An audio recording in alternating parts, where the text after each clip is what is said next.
The African Women Chartered Accountants Forum is hosting its annual Women of Substance Conference and Fundraising Banquet today. This theme for this year is Empowering Excellence, Inspiring Change. The event will highlight AWCA's achievements in advancing African women chartered accountants and catalysing societal transformation. For more on this, let's now bring in Paballo Phiri, Head of Professional Development at the African Women Chartered Accountants Forum. Thank you so much to you, and of course, good afternoon and happy Women's Month. Good afternoon, and a very happy Women's Month to you as well. Let's start with, what we heard in the previous clip. I mean, while gender equity has not yet been achieved in the country, South Africa has made progress in advancing women empowerment. How far would you say, have women in your industry specifically advanced as you reflect, of course, on the country's 30 years of democracy? Earlier this week, we were looking back at the AWCA, and the first chartered accountant, Nkululeko, qualified many years ago. But in 2002, when this organization was formed, there were only about 400 African women chartered accountants in South Africa, and African being Black, African, colored, and Indian. And now we are sitting at about 10,600 African women chartered accountants. And although this is an exponential growth in African women CAs, we are still lagging behind, as we make up only about, as the African population only makes up about 25 to 30% of the CA population at large. So there is a bit of work we need to do in terms of transformation, especially including African women into the profession, which is where the AWCA comes in. And when we look at your profession at large, we heard earlier this year, of course, that the number of chartered accountant candidates in this country is decreasing. What do you attribute this to? You just raised an important point here in terms of, the small proportion of African women that are in these positions. And now when you see the actual numbers in terms of even addressing skills shortage and ongoing talent, it seems like there is a decline and a problem there. What would you say are the main drivers for this?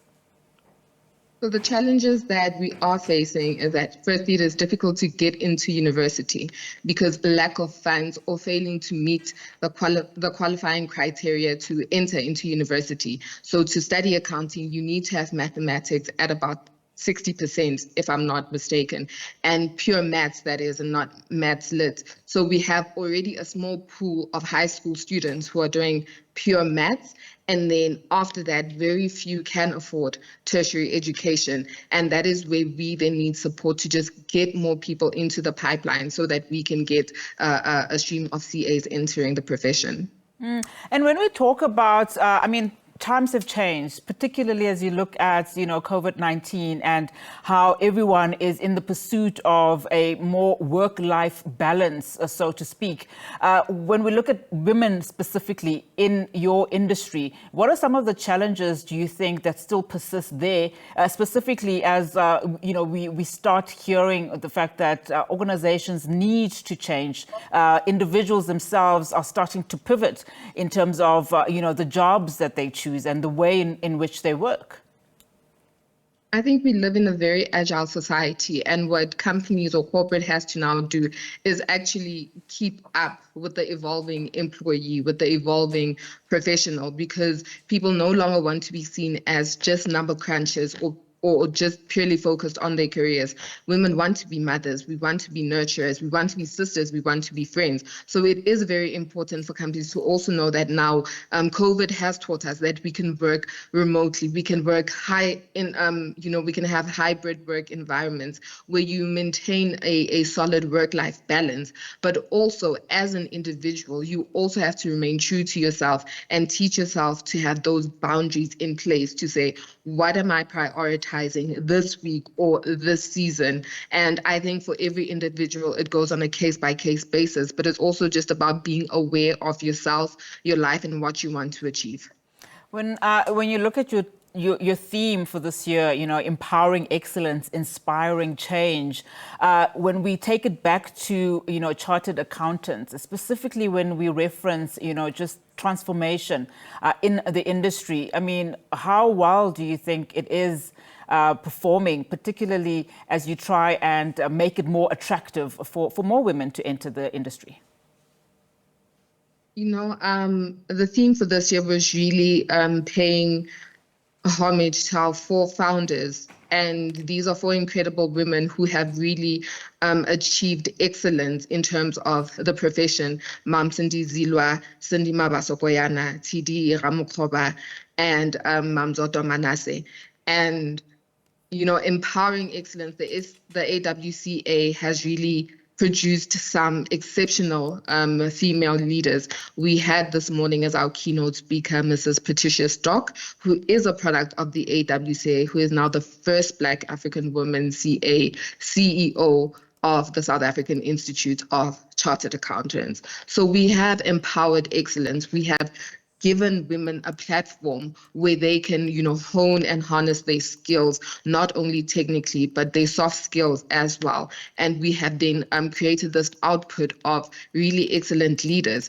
And now we want to inspire change also in society in terms of saying, look at us, we are the same as you. Come join the profession, come make a difference. Let's drive, have a societal impact and drive change. When you talk about your founders, your four founders, I'm inspired to know how you as an organization, deal with young professionals who actually want to reach that higher space within the chartered accountancy. But of course, we know that there's so many other problems that are hindering that progress. We hear, of course, about how toxic, environments in corporate are. How important then do you think it is for women to start supporting one another, tangibly, of course, with holding their hands, quite frankly, but also being role models for young professionals who want to reach, where some of these women have reached, like you say, you mentioned four of your founders. I believe that collaboration and sisterhood is very important. And what I love about this organization is that you join and you have access to so many people who can support you first and foremost. We have various initiatives. We have mentorship programs. We have APC and ITC workshops, which prepare you for what was formerly known as the board exams. We have financial literacy workshops, which teach you how to handle your money, because people think that because you're a CA, automatically you can handle your money. But the most important thing is there is a sisterhood where you can always come and someone will always help you through something. Someone will always teach you something, because there is a notion that, women don't help each other. But here we really lift as we rise. So in the very same way that people may look at, our founding mothers and want to reach where they are, it's definitely possible, because as they have risen in their careers, they've also taken us along. They've also mentored us, nurtured us, identified skills and traits in us, and helped us to grow our strengths. So this is an organization that really believes in lifting as we rise and truly empowering excellence.